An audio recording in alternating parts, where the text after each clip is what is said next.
Welcome to this week's edition of Oregon Minute. Each week, OCA Media features a guest or community leader who shares information on topics important to you, our listeners and viewers. New weekly episodes are broadcast on our cable channels as well as on demand through our YouTube channel. Visit ocamedia.com for more information. The Oregon Minute is brought to you with financial support from friends of OCA Media and viewers like you. Thank you. Welcome to today's episode of the Oregon Minute. Joining me is our newest Senate Administrator for the Oregon Youth Center, Isabel Greene. Isabel, welcome to the Oregon Minute. Thank you. We're delighted to have you here. Welcome to Oregon. Thank you. I'm happy to be here. I understand you're just moving into the area, coming to Oregon. Tell us a little bit about yourself and some of your background for who you are and so the Oregon community can get to know you. Okay. I am a recent graduate from the University of Minnesota. But before I was in Minnesota, I graduated from high school in the Madison area. So I'm somewhat familiar with the Madison metro area from my high school days. And I'm really happy to be back in the area. I really love it here.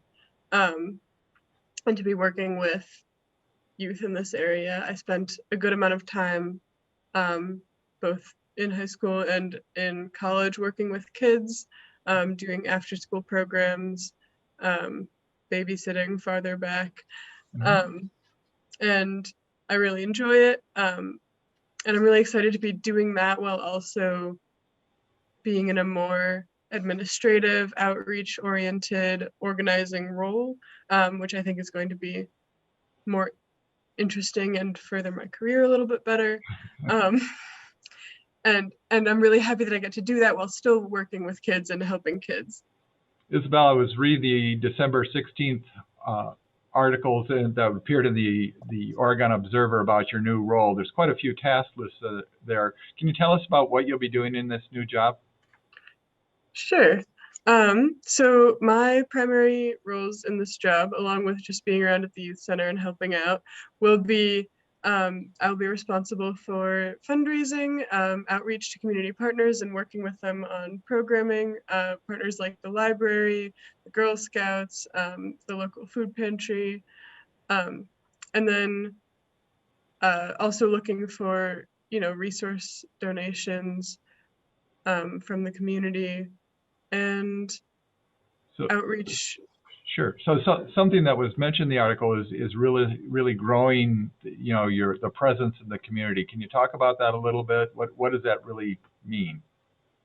I think for us that means making sure that we are working with a lot of different community organizations, like I said, with the food pantry, and having that be like a coordinated effort at making sure that we have food security for our youth, making sure that we have good after school activities for them, having other organizations help us out with that, and making sure that they have everything they need in terms of like working with the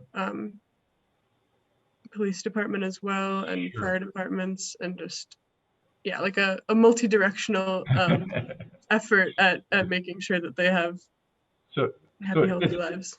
It sounds like a really, really big job and certainly a multifaceted kind of thing. What just attracted you to this particular position? Yeah, well, I was kind of getting involved in the Oregon area anyway because I'm working as a farm to school coordinator as an AmeriCorps member with the school district. So I was like, what else could I get involved with in this area since I'm just starting this other position? They're both half-time. And the Oregon Youth Center came up. I was like, I'm already working with kids. This really aligns really well with the work that I'm already doing. And it's a really cool opportunity to have a big impact, some increased responsibilities. I think that I have experience I have educational background in things like fundraising, nonprofit management, as well as, experience with youth, and experience organizing, from internships in my undergraduate career. Sure. And I thought I would be a really good fit for that half of the position. Sure. I have one coworker who's more on the programming side of things. Right. So that's what drew So me to it. you mentioned a couple times along the way about the age groups of the kids. What attracts you to this particular age group? Yeah. So the age group for the youth center is 10 to 14, so about 5th to 9th grade. And we have older kids come in as volunteers sometimes if they still want to hang out. And I think that middle school, 5th to 9th grade age group is a really critical time for kids who are figuring out who they are, and what they want to do and who they want to be. And I think that's a really important time for them to have like strong community relationships and adult mentors and healthy places to spend their time. And the youth center provides that really well. Yeah, let's talk about the youth center a little bit, and what is the current mission and purpose of the youth center? So, just a second, let me get the exact wording. Our current mission is pretty simple. It's just guiding, empowering, engaging and inspiring youth in that age group in the Oregon School District. What that means for us is, for the most part, is just providing them with a safe space to be, and safe and healthy, and develop social, emotional development and educational development and activities that help with that in their after school time. And then was there a second half of the question? I'm sorry. I was asking about the mission and purpose. Yeah. So providing them with a safe space to be, guiding, empowering, engaging, and inspiring youth, and doing those things by providing healthy programming and just a place where the kids aren't going to get in trouble, where they can be and feel safe and have fun. So you mentioned the age range there, the 10 to 14. Mm-hmm. What youth are we looking for? Who should be the kids that are thinking about coming to the youth center, taking advantage of some of the opportunities you're providing? Yeah, obviously we welcome absolutely anybody, but it's a free service that we provide. So people who maybe don't have access to other after school programs because of expense, or who don't feel like they fit in at some of those other places, we try to be really inclusive and just provide a safe space for anybody, regardless of identity or whatever's going on in their lives. So these are going to be 10 to 14-year-old kids. How are they going to get to the youth center? Is your transportation would seem to be an issue? Yeah, so we have buses from the middle school, from Forest Edge, which has 5th and 6th graders, and from RCI that every day after school have a drop-off point at the youth center, and all the kids have to do is have a note from their parents that they're allowed to take that bus and get off at the youth center. And the numbers for those buses are on our website. Okay. Well, that's a good place for people to go. So the website has a lot of the information about how to get involved and be part of that. Can you talk about some of the activities and programs that actually go on a daily basis at the youth center? You've made a couple of references along the way, so you may have covered some of this already. But I think letting people know exactly what's going on there would be a good idea. Yeah.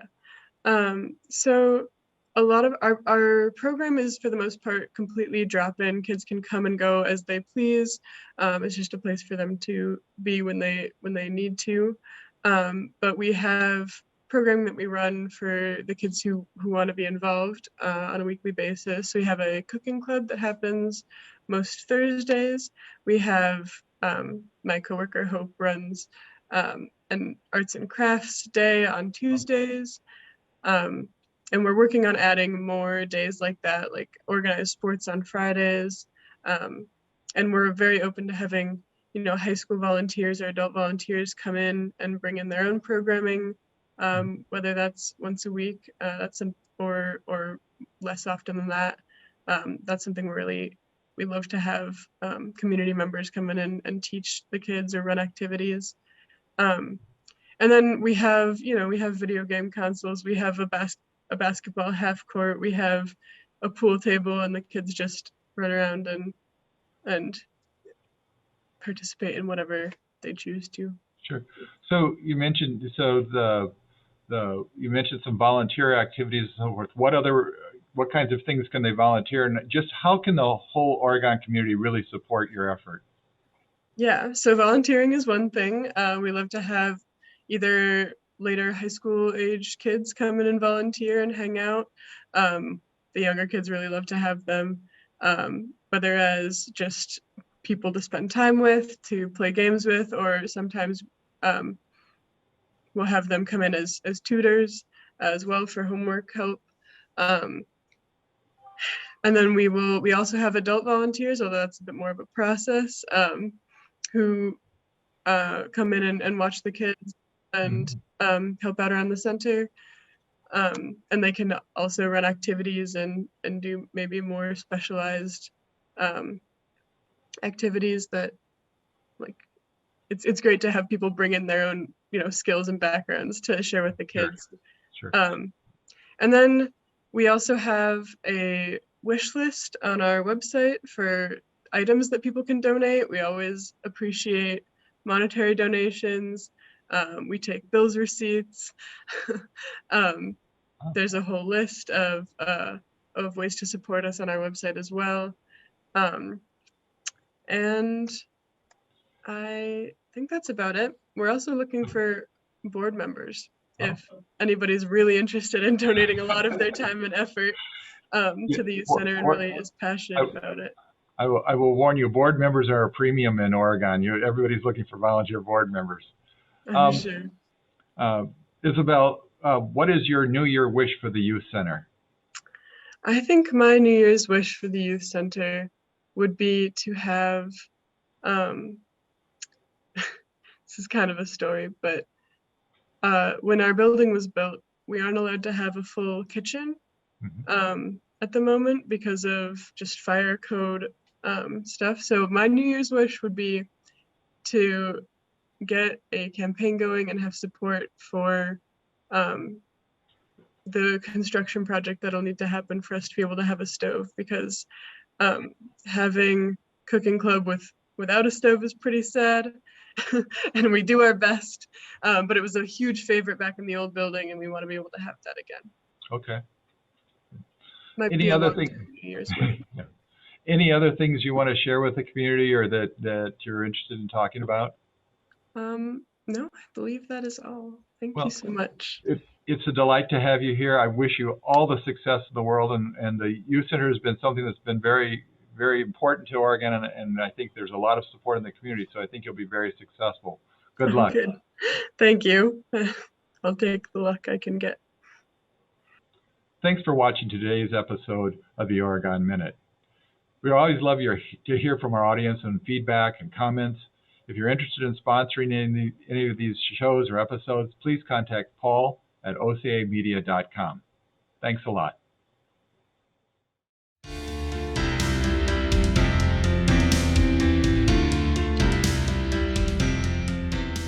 You're watching OCA Media, your Oregon Community Access Station.